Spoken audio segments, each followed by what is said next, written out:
We're going to sort of start to move into our wrap-up phase here. We're going to go around the table and get sort of our closing thoughts. We've got 5 minutes left in the show.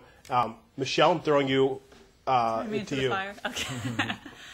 Closing thoughts. I still agree with everyone at this table that journalism is an exciting field. It is challenging. And like you said earlier, it was never an easy field. You have to be passionate. You have to love it. You have to be willing to get your hands dirty, because you're not going to get that New York Times jobs right away. It's a job you have to work at, and if you love it and you're willing to experiment and embrace the way the industry is changing, it will be exciting for you. Judy? I will just say that I love what I do every day, and in the 10 years that I've been doing it, it actually hasn't changed that much. Fundamentally, I'm still going out to be a bearer of news and disseminating news. Whether it's the format might have changed. I do things over Twitter, over Facebook, over the internet now. In a way, things are more like The Wire today.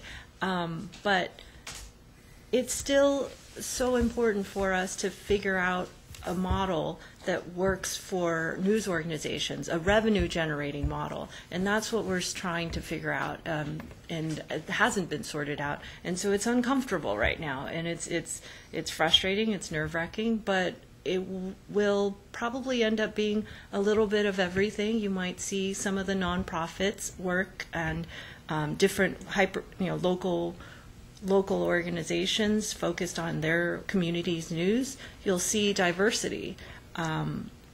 We don't know how the landscape will look, but it will not look what it did before. Well, I think that's the biggest thing we would all agree on, is that we don't know what it's going to look like. But actually, as we've talked about a lot here, I think there are a lot more. I mean, it used to be if you didn't get that job at the New York Times, you were off to Poughkeepsie or where have you, and if you didn't get a newspaper job, well, not to insult my PR friends, but maybe you end up in PR or what have you. I mean, I think now if you want to do journalism, you can. Now, your question is totally valid. How do you fund investigative reporting? That's definitely going to be by far the biggest challenge, because it's the most expensive thing to do. That's why I think at some point what has to be figured out is the advertising revenue.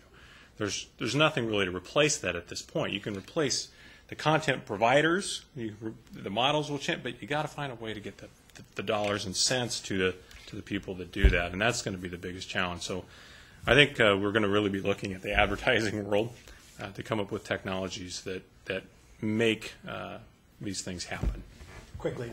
I'm optimistic about the future of journalism. However, I do have some concern that with having to post constantly, with the immediate need for news, with the appetite that if something happened 2 minutes ago, we have to get it out there, that journalists aren't able to include as much context and aren't able to look backwards or look forward in the same way anymore in some of their news articles.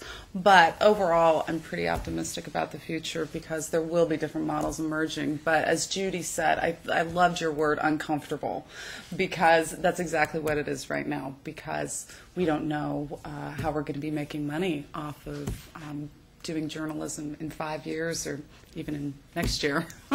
Dave, quick, 15 seconds. It's an exciting time, and it's going to continue to be exciting, and that means being uncomfortable, but that also means lots of new opportunities, and we're in a whole new environment, and it's still very, very young.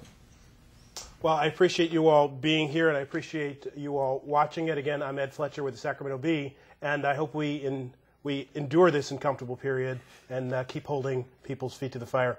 Thanks again for watching.